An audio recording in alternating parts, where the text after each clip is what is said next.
In the quiet red earth village of Akora, where the evenings were filled with the soft rhythm of drums and the laughter of children echoed between mud houses, life had always been simple and predictable. The people rose with the sun, worked their farms, traded in the market, and gathered under the Nukwu tree to share stories before the night swallowed the sky. For generations, nothing had shaken the peace of the village in a way that could not be explained by the elders or healed by time. But that peace began to crack when death started visiting in a way no one could understand. It began without warning. Mama Ijoma, one of the oldest women in the village, complained of a strange heaviness in her chest. She said it felt like something was sitting inside her, pressing her breath away. By morning, she was gone. The villagers mourned her, believing her age had simply caught up with her. But only 3 days later, a young boy named Obina fell ill in the night. His body trembled violently, his eyes rolled back, and before the first cock crowed, his mother's screams pierced the air. Fear slowly began to grow, not loudly but quietly, like a shadow stretching at dusk. Then came another death, and another. Strong men collapsed without reason. Women lost their strength overnight. Children who had been playing in the sun one moment were carried lifeless the next. The illness had no pattern, no mercy, and no explanation. The elders gathered beneath the Nukwu tree, their faces heavy with worry. They called upon the ancestors. They consulted the Dibia. Sacrifices were made, prayers were offered. But the sickness did not stop. It moved like something alive, choosing its victims without warning, leaving grief behind in every household. The village began to change.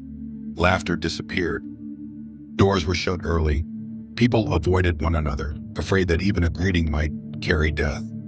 Hope slowly began to fade, replaced by a quiet acceptance that something beyond their understanding had come to claim them. Then one afternoon, when the sun hung low and tired in the sky, a stranger walked into Akwa. He came without noise, dressed in white robes that seemed untouched by the dust of the road. His steps were calm, his eyes steady, and his presence carried a strange sense of peace that immediately caught the attention of the villagers. He introduced himself as Father Eze. His voice was soft but firm, and when he spoke, it felt as though he already knew their suffering. He said he had been led to them, that he had heard their cries, and that he had come to help. At first, the villagers were cautious. They had seen men come with promises before, but desperation has a way of opening doors that caution would normally keep shut. When a sick woman named Ngozi was brought before him, barely able to stand, everyone gathered to watch. Father Eze knelt beside her, placed his hand on her head, and began to whisper words that sounded old and powerful. The air grew still. The wind seemed to pause. Then suddenly Ngozi gasped. Her body jerked, her eyes opened, and strength returned to her as if something invisible had been lifted from her. Slowly she stood on her feet. The crowd erupted. Cries of disbelief turned into tears of joy. Some fell to their knees. Others reached out to touch the man they now believed had been sent to save them. From that moment, everything changed. The sick were brought to Father Eze's daily, and one after another they were healed. The deaths stopped. The fear began to fade. Hope returned like rain after a long drought. Father Eze became more than a stranger. He became their savior. But hope, when given too freely, can blind even the most careful eyes. Father Eze worked tirelessly, healing the sick and comforting the grieving. The villagers trusted him completely. They followed his instructions without question. But there was something he insisted on that no one found strange at the time. For certain patients, he demanded privacy. He would ask family members to leave, explaining that some healings required deeper spiritual work that should not be witnessed. Because he had already proven himself, no one questioned him.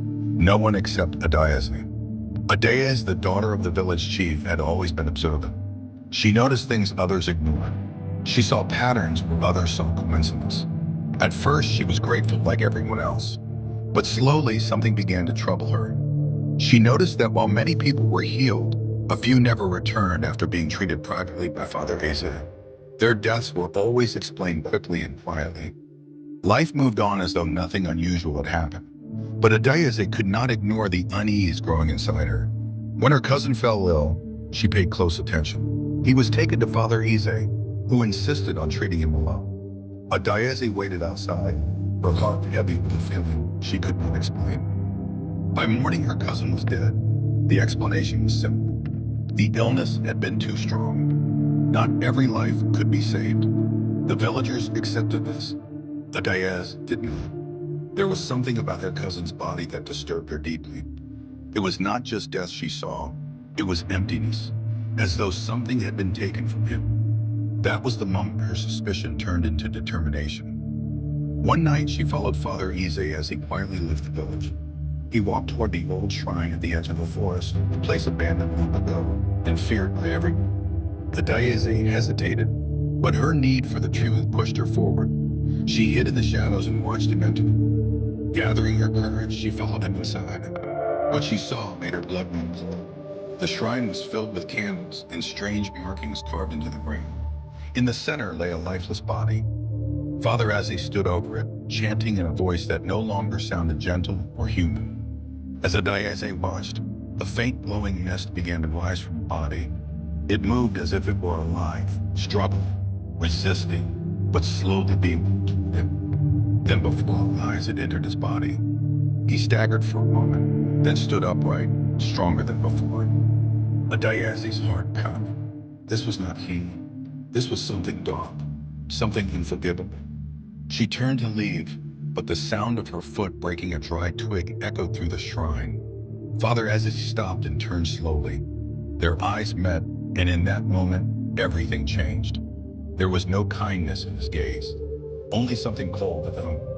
You should not have seen this, he said. The Diezi ran. She ran as though her life depended on it, because it did. When she reached the village, she told everyone what she had seen. She begged them to listen, to understand that the man they trusted was not who he claimed to be. But belief is not easily broken. The villagers looked at her with doubt, confusion, and even anger. How could the man who saved them be the one destroying them? Then Father Ize arrived, calm, composed, smiling. He spoke gently, explaining that fear and grief could make people imagine terrible things. He suggested that Adayeze had been affected by the darkness that once plagued the village. Slowly, the villagers began to believe him instead.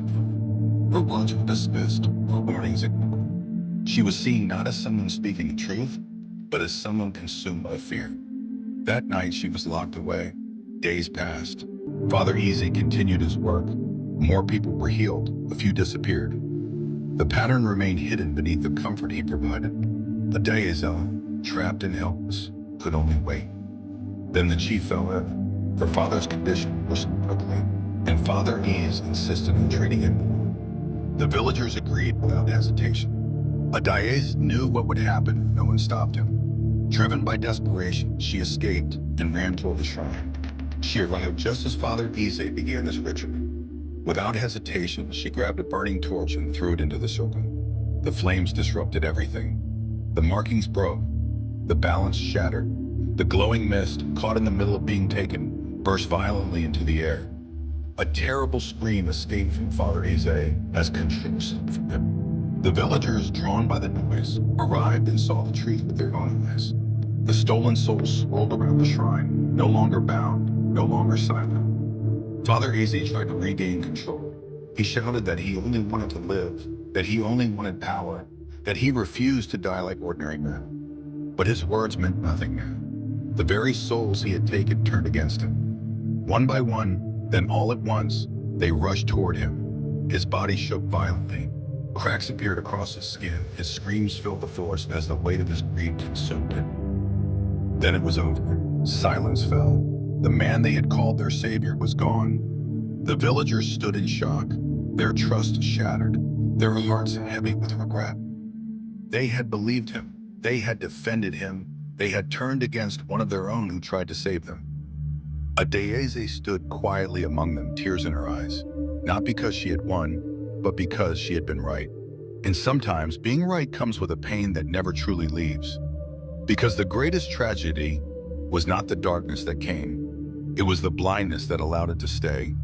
And as the wind moved once more through Aquara, carrying away the echoes of what had happened, the village was left with a truth they would never forget.